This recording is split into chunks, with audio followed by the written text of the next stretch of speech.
Welcome to Objections with Stan Willis. I am not Stan Willis, luckily. Next to me, unfortunately, my friend Stan Willis. Stan, how are you? I'm fine. That is... Do you realize that when you say I'm fine, that the audience probably thinks that you're held against your will at some point? You're like, I am held against my will. It is your show. Okay? You had to come and do your show. Help me, please. Yeah. For the people watching, Stan looks like the guy they trapped in Vietnam that was blinking SOS. Stan, speaking of people that are... I don't know Morse code. No, my name is Morse. And do you have a code? I do. And my code is we do this show 4 times a month. We don't have to do it 5 times a month. That's the code. Oh, some months we do. The audience doesn't know that. No, but sometimes there are 5 Mondays in a month. Yeah, but that doesn't make me feel better about it. I do like the fact that it's like, hey, there's another week coming up. I'm like, God damn it. Well, let's talk about people disagreeing about making content. Great. The WGA, the Writers Guild of America, they are on strike. Yes, I know. So there will be no... That's why the show's going to suck today. Our writers aren't helping us. Could you imagine if we actually had writers and the show was this fucking bad? Like, I would be so upset. It'd be like the worst writers, they go on strike and everybody be like, oh, thank God. Yeah. Guys, make a law joke here. Did you write one? Well, we wrote law. It's fine. My question is, as a person, I don't watch a lot of television anyway. If I do watch something, it's Succession or something like that. Mm-hmm. So the writer's strike would affect shows in that genre. But we've talked about this many times when we're just like driving around. The Colbert, Kimmel, who else am I missing? Fallon, Seth Meyers. Did you know Seth Meyers had a show? Who the hell thought that was a good idea? Seth Meyers has a show. Thank you. Seth Meyers does the slot that Conan used to do. Is it about drug paraphernalia? No, but I wish it was. That show would get some major pop. Well, I mean, it would be in his wheelhouse. Yeah. Well, he could have Seth Rogen on. That'd be the two Seths. That'd be perfect. They could talk about drugs all day. Is anybody less talented but always in a movie than Seth Rogen? That's not what the show's about. But every time I see it, I think he always plays Seth Rogen. Right. Right. He's like, it's like JJ from Good Times. He can't be another character, and you go, why isn't that guy in another thing? Because he's always goddamn JJ from Good Times. Right. We're getting off the path. Dynamite. Actually, I think we could book him on the show and he'd pay us to come on. We should try. Nate, get on that. Call him. I bet he's not doing anything. Call JJ. And also call the lady that played Janet on Three's Company. So my point What'd be good is to see if we could get all 3 Chrissies on. Well, wait, are they all alive? I don't know. They weren't all named Chrissy, though. They all had different names. There was Christy Snow. There was her cousin. They at least acknowledged that it was a different person, unlike, in Bewitched when they just changed the Darrens and didn't tell anybody. Hey, Dick Sargent and Dick York. I mean, they couldn't even pick the guy named Bill. It's Dick and Dick. Maybe they didn't want to change the title card. Point being, we can't have those shows now because of the writer's strike. So I want to kind of...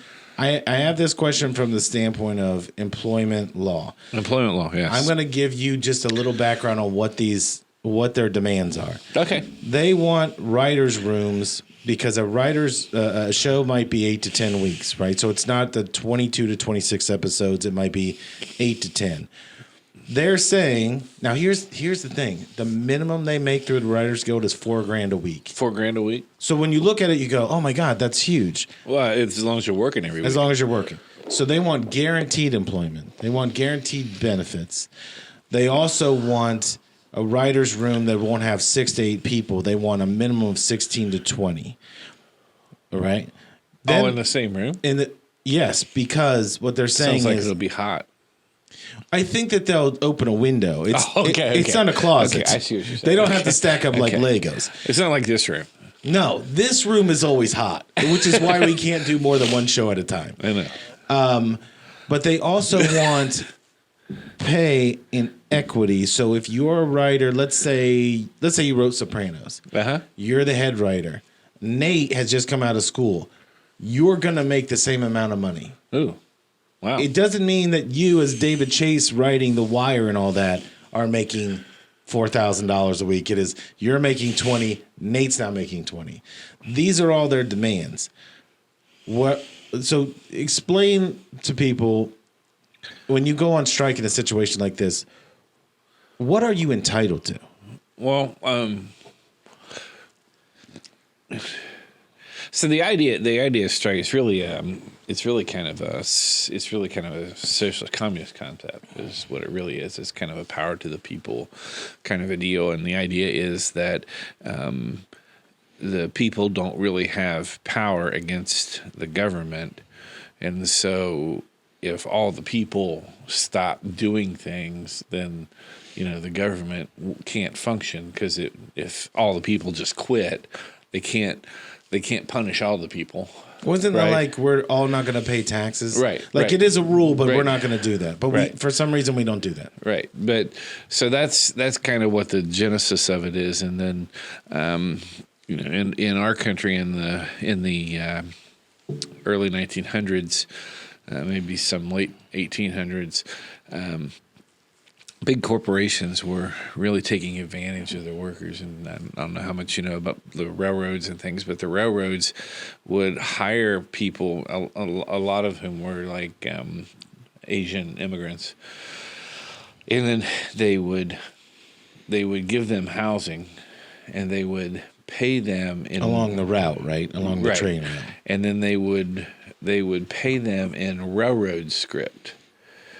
And the railroad script was money, but it was money that could only be used to purchase things at the railroad store. Right. So the railroad had a general store where the people could take their money that the railroad paid them and go in and buy the things they need. And really, when you think that all the way through, that kind of just really amounts to slavery. I mean, you are getting compensation, but you're only getting. It's basically you can only spend the money on the farm. Right. I mean, it would be the same. It would be akin to somebody having a farm with workers who live there, and the farmer says, "Okay, I'm going to pay you with a chicken." Great, you get to eat. That's kind of the. Could you trade the chicken for something else? Well, you probably could, but you couldn't trade. The railroad script was useless anywhere but for the railroad. No, but I was trying to think you are landlocked to that concept. Right. So you can't do anything else with it. So what happened because of all these egregious overreaching activities by the corporations, the people that work for the corporations started to organize, and they would just stop working, right? So when they stop working, now the corporation can't make money because they can't get anything done, and so they have to start listening. And so that's how a lot of the improvements in working conditions and things came along. And so there's a difference between employment law as far as what the law says you can do and what happens with a strike in the labor contracts. So like the Screenwriters Guild, they essentially make a contract with any studio or broadcasting company that wants to hire the writers, right? So you could be a union shop or you could be a non-union shop. The problem is that if all the good writers are in the union and you want one of the good writers, they're not going to come to your shop if you're not a union shop. Does that make sense? Yes. In the trades, there's a lot of this. You'll have electricians. You have electricians that work out of the union, but then you have electricians who are not in the union. They work for a company that doesn't subscribe to the union contract, right? And but then companies that do subscribe, that are that subscribe to the union contract, they use people out of the union, and they have to follow the contract rules. The people who don't subscribe to the union don't have to follow the contract rules. So you could have a studio somewhere that says, we're not going to follow the union contract. If you want a job, come over here. And there may be some writers that come over there, but if all the writers that are desirable stick together, and don't go to that shop, then the union is stronger. Right. All right. So that's kind of the way it all works. So what the screenwriters are trying to say is we have this situation that we think is unfair. It seems pretty aggressive to me, but that's just my thought. But sometimes unions will get stuck in some part of a negotiation, and you don't really necessarily, as an outsider looking in, understand all the nuances of what they're really talking about. So as far as what rights the screenwriters have, they have the rights that they're guaranteed in their contract, right? What? Right. Right. And so long as everybody in the writers union says, okay, we'll just not work, and they can all afford not to work, as long as that goes on, then they have the power. Now, what employers will often do is employers, like the NFL, the one year they hired what they called scabs, right? So you remember the one year the NFL players went on strike, and the NFL just said, okay, we'll go hire some other people. Yeah, in 1987, they hired guys. Actually, some of them are coaches, like the coach of the New Orleans Saints. Right. He was a quarterback for the Bears for a couple weeks. Sean Payton. Right. But I remember what the NFL did there was they were running promos saying there's a Payton in Chicago again. Right. Because he was going to start a game, and it was like, you obviously get the gimmick. But in that sense, people wanted to watch football with that city and that team. Right. With the writer's situation, I can see both sides of it, but I'm going to tell you why I'm not backing them solely. Mm-hmm. You're saying the evil corporations are making more money than ever. Right. Well, that is true. They are They are paying for the content to put this out as a sales piece for them to make money. But when you look at how much money is being lost, like I think Disney lost over $7 billion last year. Mm-hmm. That's movies and television. You look at the other streaming networks, the amount of money that they're making is going down. Where they're making more money is they're charging more to stream this garbage that's being written. They're charging more for the content. But when you look at any movie, if you stay till the end of the trailers, you'll see Avengers Infinity War LLC, that it is a company, right? It is a company set up. So if there's a lawsuit against it, it's not against the movie studio, it's against that film set. Right. Alec Baldwin with Rust. Right. That was the same thing. The parent company that's paying for that is ABC. Mm-hmm. They're on the hook, sort of, but they had an insurance policy on that movie, LLC, limited liability, and that's why there was no money to come out of that thing. Right. My problem with it is when you're going to go on strike, and there is this is the first strike in history. I think it mirrors the NFL thing. There is something that can take its place. Nate and I were screwing around one day with Chat. What's it called? Chat GPT. Chat GPT. And because I was talking about I had to write a commercial. And so he goes, well, what's it about? And he just punched in a couple words, and all of a sudden there was a commercial. Right. With dialogue. So as we kept playing with it, I said, write a mafia movie, a chapter for mafia. It did it within maybe, 45 seconds. Those writers think that they're so talented. They're also trying to say, we don't want you to use the AI to write this stuff. Right. No matter what happens, that's still going to happen. If you leave your seat and get replaced, that's on you. Mm-hmm. So they've already been making She-Hulk. Nate and I were talking about 10 shows where you're like, that is just a piece of shit. Or movies and shows that you haven't even seen because it's just content. Right. I think what comes out of this is better quality content and less of it. Mm-hmm. So it's not every day you're inundated with something. Francis Ford Coppola could not have made The Godfather today. And he couldn't make it with 20 writers on the thing. George Lucas couldn't have made Star Wars with 20 writers on the thing. Are we just creating jobs to create union fees in this situation? Well, there are times when you think that's what's going on with unions for sure, and there are times. I mean, sometimes. Sometimes unions are right. Sometimes they're wrong. Sometimes what they want is overly aggressive. Sometimes it's not. It's like everything else. I mean, there's no way to say that. I'm not an anti-union guy. I'm actually typically a pretty pro-union kind of guy. Almost in a disgusting way, like you're a fanboy of it. So yeah, I guess you'd go to the Comic-Con for unions. If there was the superhero, just a guy. The emblem would be him sticking his hand in some worker's pocket. But there are.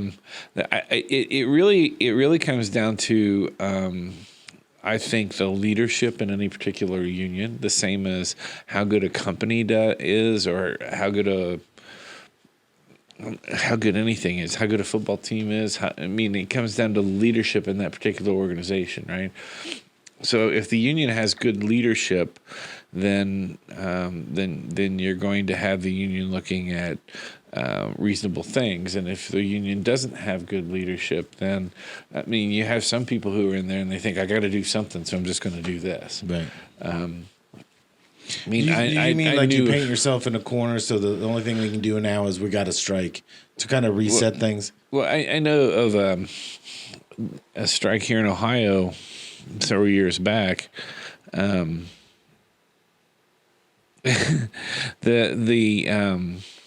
It was against a government facility, and the workers that actually make the facility go are designated as national security protected employees, so they're not allowed to strike, right? So that's what happened.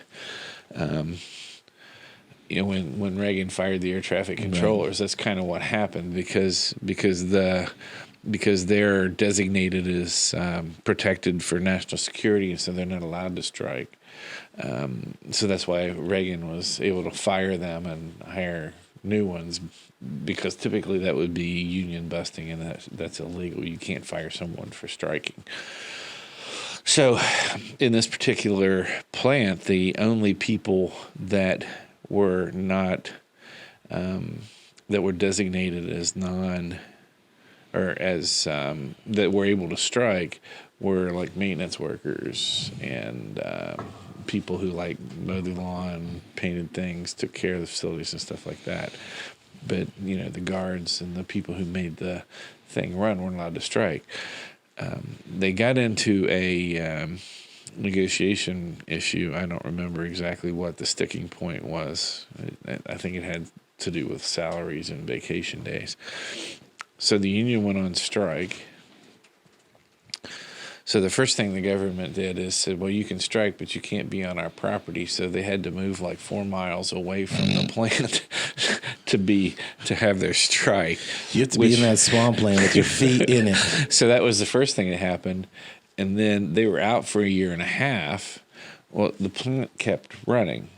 And the contractor who was running the plant, you can go on strike and they can't fire you, but they also don't have to pay you. Right. So the contractor who was running the plant was now profitable for the first time in the entire time they had been there, right?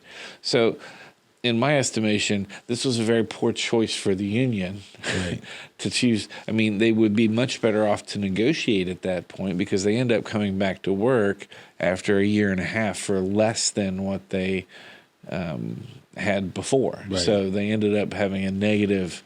They ended up having a loss. That solely falls on the leadership of the union, right? That's not the fault of the guys in the union who did what the leadership recommended. That solely falls on the management of the union for not understanding the situation and doing what's right for the union people. On the other hand, I know of way more situations where people were being taken advantage of.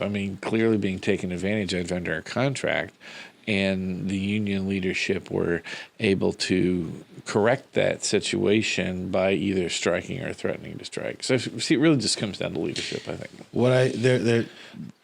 There's a lot of talking.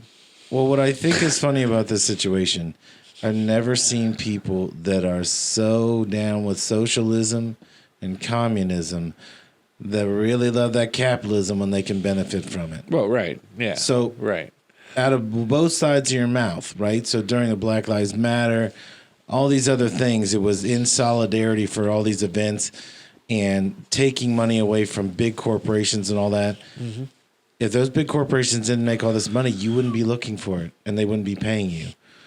The other part I look at this is that in my business, there's no net. So if people don't run commercials, if they don't pay me on time, whatever it is, I don't get paid. There is nobody I can go to and say, but you don't understand, without me, millions of dollars doesn't flow to radio and TV stations, right? They don't give a shit because someone else will do it. Right. In this instance, you're asking to be paid not on merit, but on skill that you could bring to the table. Right. I find that directors and producers and those kind of people, yes, you need the words. But I also think the more people you bring into an industry, you flatten it out where there's not more talent, there's more bodies. Right. When you look at like a Tarantino or somebody like that, that's a guy who, I'm not going to say he made his own way because I don't know the backstory. I'm just saying if he doesn't write his films his way and also direct them, people that can just write words on a page, we can find a lot of those people. How many writers do you know? Like Benioff and Weiss for Game of Thrones. We were talking before we turned this on. Yeah. Every show that you love, that last episode is a flat tire, and you just look at it and go, God, I wish I wouldn't have seen that. Yeah. Right? So I'm seeing Ted Lasso. I kind of think they should have stopped after season 4. Well, but take the first. How many is that? Is it 8 or 10 episodes? There were eight seasons for Game of Thrones. No, but I'm saying, let's say it's the first 30 or 40 episodes. I just watched it. I can never remember because they shortened seasons towards the end. Yeah. Those guys didn't write it. They adapted it from somebody else, and then they wrote it, but they also had a team of writers. Oh, they're basically screenwriters, right? I mean, it was a book. Correct. It was a book that wasn't even finished. They had to guess at the end. That's part of why it's so bad. But it was a book that they were adapting. So I guess to your point, the screenwriters weren't really writing anything. They were just making You're interpreting. Right. You're just giving dialogue to something that doesn't have dialogue. I am all for people being paid for their talent and all that. But the other part of this is they want to expand writers' room from 6 to 8 people to 16 to 20 people, and they're all on guarantees, and they're also saying the person at the top is paid the same as the person on the bottom. Right. Because they're looking at... The reality of that is, so let's say they're successful. So if you're taking a writer's room and you're going from 4 to 16 people, so you're quadrupling the cost of that segment of the film, and you're increasing the pay rate.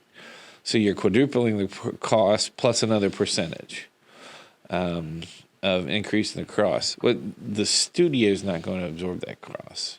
Right. So what's going to happen is you and I are going to Disney Plus is $1,000 a month. Right. A month. I mean that's how all that's going to happen is that's going to get passed on to the subscribers, or you're going to pay $17 a seat at AMC instead of $15 for the recliners, which are really comfortable, by the way. Where's this $17? It's already $17. It's going to be like $50 a seat to see. What's the shitty thing we were talking about yesterday? No, if you get during the week, it's cheaper. It's like $12. But how much were movies when you were a kid? But you know what? Like $4 or $5. The popcorn and 2 sodas was $26. I had to take a mortgage out on my house to get some Reese cups over there. What I can tell you is that when I was in my teens, I could put gas in my car, take my girlfriend to dinner and a movie. Now, granted, I wasn't going to Cameron Mitchell restaurants. Back then, dinner and a movie was you're going to the local drive-in and eating a footer, and it was probably 50 cents. Yeah, but it was $20 would more than cover the evening, right? Easily. $20 covers you to sit in your seat, and then whoever's fat ass you brought with you. $20 doesn't even get dinner for one person right now. No. We're going to find that out when we go to lunch later.